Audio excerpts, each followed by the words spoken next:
오늘 주시는 하나님의 말씀은 시편 54편입니다. 할렐루야. 오늘 시편 54편 말씀은 그 배경이 되는 내용이 성경에 기록이 되어 있습니다. 그 1절 앞부분에 보면 역시 또 하나의 글들이 있죠. 그걸 보면 다윗의 마스길이라고 하는 것은 교훈이라고 했습니다. 영장으로 현악에 맞춘 노래, 이 현악에 맞춘 노래라고 되어 있는 부분을 원문으로 보게 되면 어떤 뜻이 있느냐 하면 이것은 아주 기뻐서 아주 좋아가지고 막 뛰면서 부르는 그런 노래, 환호의 노래, 그런 뜻도 있습니다. 그래서 현악에 맞춘 노래나 환호하며 부르는 노래나 그게 사실은 똑같은 내용입니다. 어쨌든 그 내용 자체가 굉장히 기뻐하며 드리는 그런 노래입니다. 그런데 그 배경을 보면 전혀 기뻐할 상황도 아니죠.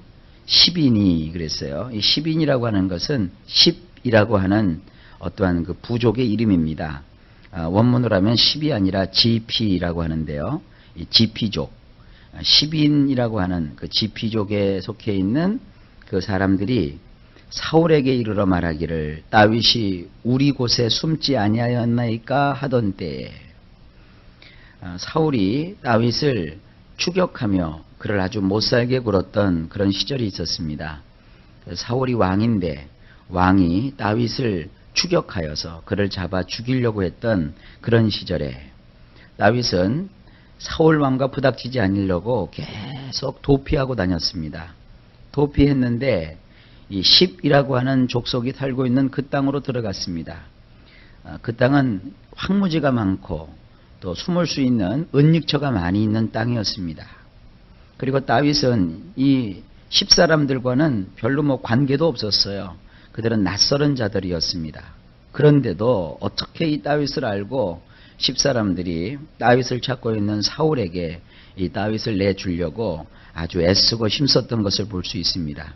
성경을 보면 두 차례나 이 10사람들이 다윗을 사울에게 고하는 경우를 볼 수 있습니다. 그리고 두 번째 경우에는 사울이 자기가 데리고 있는 군사 중에서 뽑아서 3,000명이나 대동을 하고 이 다윗을 잡으려고 찾아옵니다. 그런데 하나님께서는 참 놀랍게도 다윗을 사울에게 넘겨주질 않으셨습니다. 3,000명이나 이끌고 와서 그 군사를 풀어놓는다는 것은 굉장한 것이죠. 그런데도 하나님께서 이 다윗을 지켜주십니다. 하나님이 택하신 사람, 하나님이 귀하게 쓰시려고 하는 사람은 이렇게 하나님이 지켜주시는 거예요. 그러니까 이 다윗이 그런 그 와중 속에서도 하나님의 도우심과 돌보심을 깨닫고 기뻐서 불렀던 찬송, 그 시가 바로 54편입니다. 그 내용을 좀 보면 하나님이여 주의 이름으로 나를 구원하시고 주의 힘으로 나를 판단하소서. 원문으로 보면 이렇게 되어 있어요. 엘로힘이시여 당신의 이름을 걸고 나를 건져 주옵소서.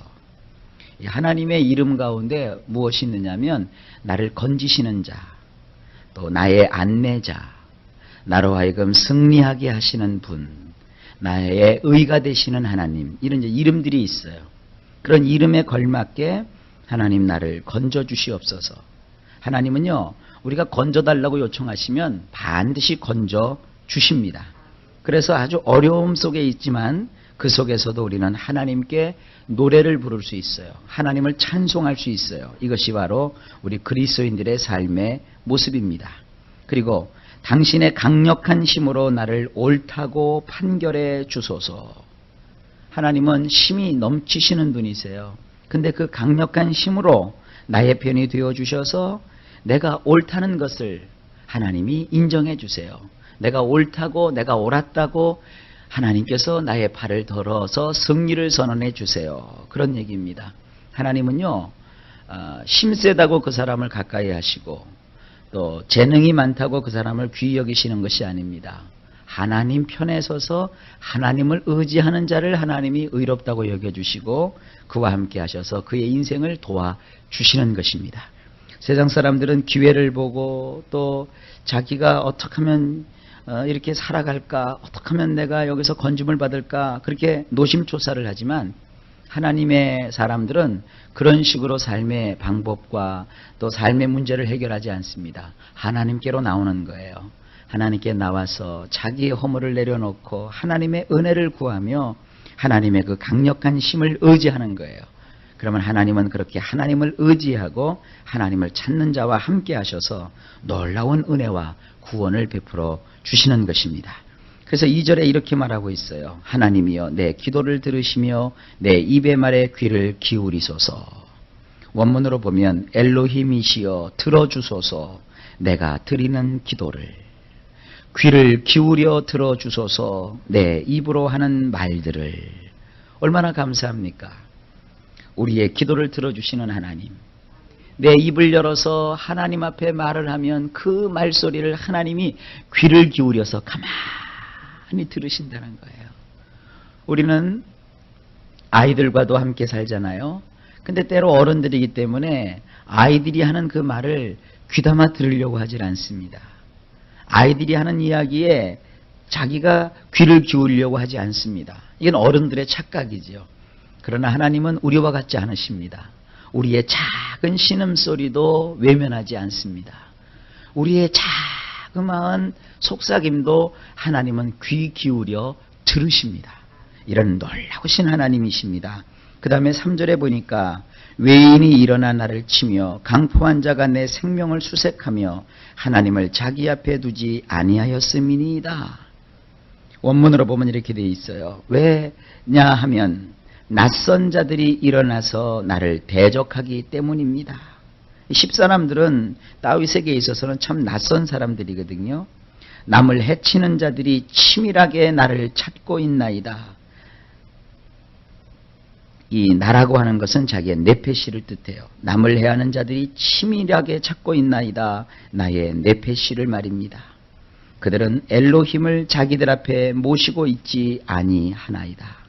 하나님을 그 앞에 모시고 살지 않는 사람들인 그 낯선 사람이 하나님을 그 앞에 모시고 살고 있는, 하나님 때문에 하나님의 말씀을 지키고 그분의 뜻을 거역하지 않으려고 지금 잠시 피하여 숨어있는 다윗을 찾아서 그를 잡아 그의 원수에게 넘기려고 하는 이런 낯선 자들을 향해서 하나님께 기도하고 있는 것입니다. 4절입니다. 하나님은 나의 돕는 자시라. 주께서 내 생명을 붙드는 자와 함께 하시나이다. 원문으로 보면 이렇습니다. 볼지어다 엘로힘께서 돕는 자이시니라. 바로 나를 말이다. 하나님이 나를 돕고 있다는 것이죠. 나를 돕는 분은 하나님이시라는 것이죠.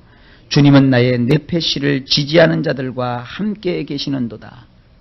네페시라고 하는 것은 자기의 생명, 자기의 육체, 자기의 모든 삶이에요. 그러니까 다윗의 생명을 귀중히 여기고 다윗과 함께 하려고 하고 다윗을 도와주려고 하고 다윗을 어떻게 해서든지 보호해 주려고 하는 그 사람들과 함께 하나님이 계시다는 거예요. 무슨 얘기입니까? 하나님은 나를 도와주시는 분이신데 그분이 나를 보호해 주신다. 그분이 나의 인생을 지지해 주고 계신다. 그러니까 나를 이렇게 어렵게 하지 말아라. 그거예요. 우리를 돕는 분은 하나님이세요. 신앙을 갖는 것은 바로 그것입니다. 아주 오래전 날 우리나라 교계에 굉장히 좋은 영향을 미쳤던 목사님이 한 분 계세요. 이성복 목사님이라시는 분이신데 그 이성복 목사님은 한국 강토를 다 돌아다니면서 참 많은 교회를 세우셨던 부흥 강사이셨어요. 근데 그분이 항상 오른손을 꽉 쥐고 다닌다는 거예요. 그래서 주변에 있는 분들이 물어봤대요. 목사님은 왜 항상 그렇게 오른손을 꽉 주먹 쥐고 다니십니까? 그러니까 이 이성복 목사님이 그러시더래요. 그건 말입니다. 내가 어디를 가든지 주님 손을 꼭 잡고 다니기 때문입니다. 그랬대요. 그러니까 상징적이지만 그분은 늘 자기의 인생 속에 주님과 함께 동행했던 것이에요. 여러분도 그런 삶을 사실 수 있기를 바라요. 우리가 주먹 쥐고 다니라는 얘기는 아니지만 마음으로 항상 하나님이 나와 함께 하신다. 내가 늘 주님과 함께 살아간다. 그래서 우리 예수 믿는 사람들은 말이죠. 어디 남의 집에 가서 앉을 때도 먼저 기도부터 하는 거예요. 처음에 교회를 나오셔서 그렇게 기도하는 게 낯설어요. 근데 도대체 뭘 그렇게 하느냐 궁금해 여긴다고요. 우리가 남의 집에 가서 기도를 하는 건 뭐냐면, 주님, 오늘 이 집과 같이, 이 집에 같이 오게 하심을 감사합니다. 주님이 나와 늘 동행하시온데 오늘 이 가정에도 함께 해주심을 감사합니다. 이 가정에 하나님의 평화가 깃들게 하여 주시옵소서. 이렇게 기도하는 거예요. 그리고 예수 믿는 사람들은 이렇게 이동할 때 또 어딜 가든지 늘 주님 앞에 예배하는 것이죠. 그러니까 예수를 믿는다는 게 뭐냐면 눈에 보이지 않지만 하나님과 함께 살아가는 거예요. 다른 종교는 신당이 있어요. 혹은 신전이 있어요. 거기 가서 그 자리에 있는 신과 대화하고 만나고 숭배하고 돌아오는 것이죠. 다른 종교는 그런 개념을 갖고 있어요. 그래서 다른 종교는 신당을 아주 화려하게 꾸미고 많은 돈을 들여서 아주 웅장하게 만들어놔요. 왜냐하면 그들이 신을 모시고 그것을 신당으로 삼았기 때문이죠. 그러나 우리 기독교는 사실 그거와 다릅니다. 기독교는 건물, 그것은 교회가 아니에요. 예배당이에요. 예배당. 예배 처소란 말이에요. 중요한 것은 그 건물에 모여있는 사람들입니다. 그래서 기독교는 하나님이 있는 곳을 찾아가는 게 아니라 늘 하나님과 함께 사는 거예요. 그러니까 세상에서 늘 하나님과 함께 사는 거예요. 식사를 해도 같이 하나님과 하는 거예요. 그래서 기도하잖아요. 오늘도 이렇게 일용할 양식을 주셔서 참 감사합니다. 이것 먹고 힘으로도 하나님의 영광을 위해서 살게 하여 주옵소서. 운전을 할 때도 운전을 하기 전에 운전대를 붙잡고, 주님, 오늘도 저와 함께 운전하여 주심을 감사합니다. 이렇게 늘 하나님과 함께 살아가는 거예요. 그러다가 교회에 오를 때는 뭡니까? 하나님이 있는 곳으로 찾아가는 게 아니라 주님과 함께 와서 그 살아계신 하나님을 예배하는 거예요. 그러니까 신앙은 이처럼 나를 돕는 분, 나의 뇌표시를 지지하시는 분, 그분과 함께 살아가는 것이에요. 5절에 보면 주께서 내 원수에게 악으로 갚으시리니 주의 성실하심으로 저희를 멸하소서. 원문을 보면 이렇게 되어 있습니다. 그분은 나를 감시하는 자들에게 나쁜 것으로 되갚아 주실 것이니라. 당신께서는 성실하게 그들을 깨끗하게 사라지게 해 버려 주시옵소서. 그러니까 우리 인생 속에서 이건 뭡니까? 나를 어렵게 하고 나를 힘들게 하는 그 원수를 내가 직접 물리치겠다는 것이 아닙니다. 우리 인생은 내가 원수와 함께 싸우는 것이 아니에요. 인간은 인간을 원수 삼아서 공격하고 전쟁을 벌이는 거, 그 하나님이 원치 않습니다. 비록 쫓기는 몸이 없지만, 그리고 언제든지 그 원수를 갚을 수 있는 힘이 있는 다윗이었지만, 다윗은 원수를 자기 손으로 갚지 않았어요. 하나님께 맡겼어요. 하나님께서 나를 감시하고 나를 추격하는 저 사람들에게 나쁜 것으로 되갚아 주시고, 그리고 하나님의 그 성실함 가운데서 그러한 자들을 깨끗하게 내 앞에서 사라지게 하여 주옵소서. 하나님이 해달라는 거예요. 하나님이. 내가 하지 않겠다는 겁니까? 여러분 인생 속에 어떤 어렵게 하고 힘들게 하고 이런 일들을 여러분 스스로 여러분이 손에 피를 묻혀가면서 하려고 하지 마세요. 하나님께 맡기세요. 하나님께 맡기고 하나님의 뜻을 구하세요. 그러면 하나님이 정말로 좋은 것으로 채워주시고 응답하여 주시는 줄로 믿습니다. 6절입니다. 내가 낙헌제로 주께 제사하리이다. 여호와여 주의 이름에 감사하오리니 주의 이름이 선하심이니이다. 원문으로 보면 이렇게 되어 있어요. 나는 기꺼이 당신께 낙헌제라는 제사로 희생제사를 드리리이다. 이 낙헌제라고 하는 것은 즐길 낙자, 헌신할 헌자예요. 그러니까 하나님께 헌신하는 것을 즐거워해서 기뻐해서 하나님 앞에 그런 마음으로 희생제사, 요즘으로 말하면 예배를 드리겠다는 거예요. 이렇게 하나님을 자기 도움으로 삼고 사는 사람은 예배도 아주 자원해서 기뻐하며 드리는 거예요.